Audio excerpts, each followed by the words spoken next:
오늘 본문 말씀은 좀 이상하게 시작을 하고 있습니다. 1절 말씀을 보시면 아마도 읽으면서 이런 조금 의문을 가졌을 말씀입니다. 여호와께서 다시 이스라엘 향하여 진노하사 그들을 치시려고 다윗을 격동시키사 가서 이스라엘과 유다의 인구를 조사하라 하신지라. 여호와께서 이스라엘을 치시려고 다윗을 격동시키셨다. 이 표현이 참 묘하죠. 여호와께서 다시 이스라엘을 향하여 진노하사. 하나님께서 이유 없이 진노하시는 경우는 없습니다. 이유가 반드시 있기 때문에 진노하시는 거죠. 언제 하나님께서 진노하십니까? 이유는 단 하나밖에 없습니다. 인간의 죄악 때문이죠. 하나님께서 이스라엘을 치기 위해서 다윗에게 죄를 짓도록 종용하셨다 또는 조종하셨다라고 하는 말 자체도 성립이 안 됩니다. 이 말씀을 우리가 어떻게 이해를 해야 하냐 하면은 이미 다윗의 마음 안에서 죄악에 대한 생각이 꿈틀거리고 있었던 것입니다. 자신의 힘을 과시하고자 하는 그 욕망이 그 속에서 올라오고 있었던 것이죠. 하나님께서 그것을 누그러뜨리라고 말씀을 하셨지만 다윗은 거절했습니다. 이 모습을 보고 계셨던 하나님께서 결국 그것을 드러나게 하신 겁니다. 어떻게 하셨냐면은 가서 그러면은 이스라엘과 유다의 인구를 조사하도록 하나님께서 허용을 해 주신 거죠. 2절 말씀에 보면 이에 왕이 그 곁에 있는 군사령관 요압에게 이르되 너는 이스라엘 모든 지파 가운데로 다니며 이제 다네스부터 브엘세바까지 인구를 조사하여 백성의 수를 내게 보고하라 하니. 하나님께서는 막으셨습니다. 마치 둘째 아들이 아버지에게 아버지의 유산을 내게 달라고, 유산을 달라고 하는 것은 배은망덕한 자식이 하는 겁니다. 유산은 아버지가 돌아가시고 난 다음에 또 돌아가시기 직전에 나누어 주는 겁니다. 그걸 달라고 했던 것이죠. 아버지가 처음에는 거절을 했을 것입니다만 성경에는 기록이 되어 있지 않습니다. 아들이 끝내 굽히지 않으니까 그 아들에게 유산을 떼어서 주었죠. 떼어서 주면서 이 아들이 어떻게 될지를 이미 다 알고 계시는 겁니다. 하나님께서는 다윗에게 이스라엘과 유다 인구를 조사하도록 허용을 하셨습니다. 막으셨는데 다윗이 그 뜻을 굽히지 않았기 때문에 그렇게 했던 겁니다. 그래서 왕이 군사령관 요압에게 인구 조사를 명령을 내렸습니다. 사실 이 2절 말씀을 보면 아무런 문제가 없습니다. 가서 인구 조사를 해서 백성의 수를 내게 보고하라. 이 명령에 뭐가 잘못된 것이 있습니까? 왕이 백성의 숫자를 파악하는 것은 국가 운영에 필수적인 겁니다. 그리고 전략적으로도 아주 중요한 일입니다. 그러니 이 명령에는 아무런 잘못이 없습니다. 하나님께서도 출애굽을 지키실 때에 인구를 몇 번 조사를 하셨습니다. 하나님께서 보시는 것이 있죠. 다윗이 왜 인구를 조사하려고 하는가 이겁니다. 문제는 행동이 아니라 동기라고 하는 것입니다. 동기. 그 마음속에 숨어 있는 그 동기가 무엇이냐, 하나님께서는 그것을 보고 계시는 거죠. 현재 다윗의 마음이 어떤 상태냐 하면은 이런 겁니다.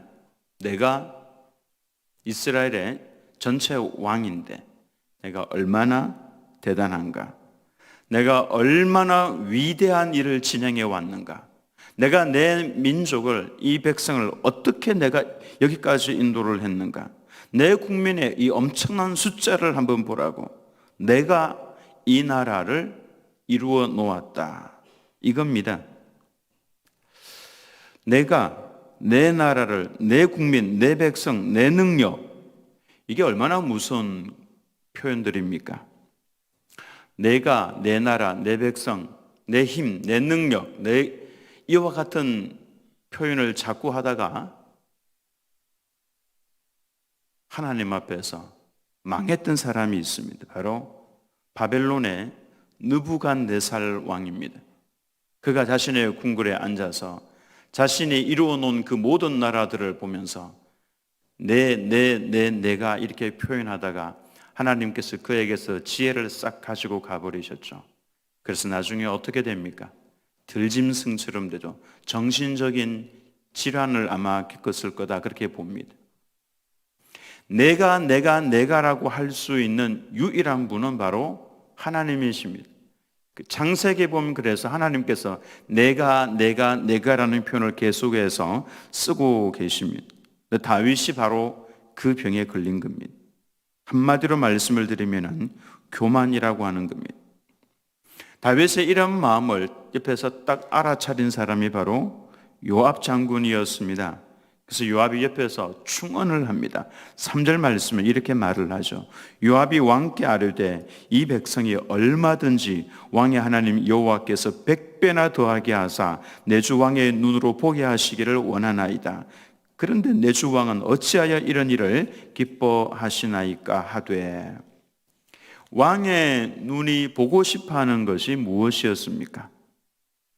왕이 무엇을 보기를 원하고 있는 겁니까? 많아진 자신의 백성의 숫자입니다. 그래서 왕이시여 이건 옳지 않은 일입니다. 왜 이런 일을 하고자 하십니까? 요압은 다윗의 마음속에 있는 것을 바로 딱 알아차리고 충언을 했죠. 내 백성이 얼마나 많은가 자랑하고 교만한 그 마음을 하나님께서 싫어하신다라고 하는 것을 요압이 이야기를 해 주었습니다. 요압의 이 말 속에는 알고 보면은 하나님의 음성이 그 속에 들어가 있었던 것이죠. 하나님께서 요압을 통해서 다윗에게 깨우치라고 이 말씀을 하신 겁니다. 이건 옳지 않은 일입니다. 그러나 교만이 마음속에 가득 차 있으면은 들리지 않습니다. 늘 언제나 우리는 이런 면에서 자신을 낮추어야 합니다. 그래야만 하나님의 음성이 변함없이 내 속에 들어오는 거죠. 그래서 우리는 늘 기도하면서 말씀을 읽으면서 하나님의 음성을 듣는 자세를 가지고 있어야 합니다. 그래서 교만은 신앙생활의 적이라고 할 수가 있습니다. 교만한 마음을 가지고 있으면 내 마음속에서 하나님께서 깨닫게 해주시는 것이 없습니다. 들려오는 깨닫게 해주는 하나님의 음성이 없습니다. 혹시 내가 신앙생활을 하면서 말씀을 듣고 읽고 묵상할 때에 깨닫는 것이 없다. 성령께서 내게 말씀을 안 해주시는 겁니다. 성령께서 기억나게 해주시고 깨닫게 해주시고 알게 해주시는 것, 우리는 그것에 근거해서 삶을 살아가야 되는 것이죠. 4절 말씀에 왕의 명령이 요압과 군대 사령관들을 재촉한지라 요압과 사령관들이 이스라엘 인구를 조사하려고 왕 앞에서 물러났다고 했습니다. 요압의 말을 새겨서 듣지 않고 왕은 재촉했습니다. 죄는 생각에서 시작이 되지만 제어하지 않으면 행동으로 나가게 됩니다. 늘 언제나 죄는 우리 마음 안에서부터 일어납니다. 이 안에서부터 거하고 있는 죄가 우리를 살살 유혹을 하는 것이죠. 늘 기도와 말씀으로, 하나님의 말씀으로 내가 늘 묵상하고 주님과 동행하고 있지 않으면 얘들은 언제든지 일어나서 나를 유혹하고 넘어뜨리려고 애를 쓰고 있습니다. 한순간도 이들은 기회를 잘 보면서 기회를 놓치지 않으려고 하고 있는 것이죠. 내 안에서 이와 같은 죄악이 일어날 때에 그때 멈출 수 있다면 그는 정말 신앙생활을 잘하는 겁니다. 그리고 손해가 거의 없습니다. 멈출 수 있는 기회를 하나님께서 반드시 주십니다. 하나님의 백성들에게는 반드시 하나님께서 기회를 주십니다. 그거 아니야. 그게 네가 지금 반응을 하면 안 돼. 네가 멸망길로 가는 거야. 그거는 멈춰라고 계속해서 말씀을 하시는 거죠. 만약에 멈추지 않고 계속해서 나가면 나중에 손해가 정말 많습니다. 하지 말라는 마음이 들 때, 또 이것은 아닌데라는 마음이 들 때, 그 성령께서 우리들에게 들려주시는 하나님의 음성입니다. 그때 멈추는 것이 복입니다. 성경 말씀에 하나님께서 말씀을 하실 때 주로 하라, 하지 마라 이렇게 말씀을 하십니다. 이것은 하라, 이것은 하지 마라. 대부분의 경우에 그래서 하나님께서 우리에게 말씀을 주실 때에 그거는 해서는 안 되는 거야. 여기서 멈춰. 때로는 이건 네가 해. 용기를 내어서 네가 나가서 이 일을 해라고. 그래서 하나님께서는 늘 그렇게 하라, 하지 마라. 이 음성을 하나님의 백성들에게 주신다라고 하는 것입니다. 우리는 순종을 해야 합니다. 여기에 순종하지 않으면은 해를 나중에 당하게 된다라고 하는 것이죠. 그러나 내게 들려오는 이 조그만 음성, 세미한 음성에 대해서 조금씩 순종하면서 반응을 하다가 보면은 나중에 하나님과 내가 깊이 교통하고 있구나. 내가 하나님과 더불어서 동행하고 있구나. 그래서 하나님의 음성을 잘 듣고 분별하기 위해서는 성경 말씀을 자꾸만 읽으셔야 합니다. 묵상을 해야 합니다. 하나님께서 말씀하시는 패턴들이 그 속에 있기 때문에 그렇습니다. 5절에서 9절 말씀을 보면은 그들은 온 가나안 땅을 두루 돌아다니면서 기수합니다. 9개월하고 20일간 약 300일 정도 걸려서 결과를 가져왔습니다. 북이스라엘에서 칼을 빼는 용맹한 사람들, 즉 전쟁에 나갈 수 있는 사람들 총 80만 명, 남쪽 유다에서는 50만 명, 합쳐서 130만 명의 군대가 있다는 것을 파악을 했습니다. 130만 명의 장정은요, 엄청난 숫자입니다. 우리나라 육군의 숫자가 몇 년 전까지 60만 명이 조금 넘었다라고 합니다. 근데 지금은 숫자가 떨어져서 50만 명에서 55만 명 그 사이라고 보통 말씀을 하고 있는데 그만큼 숫자가 많이 떨어졌죠.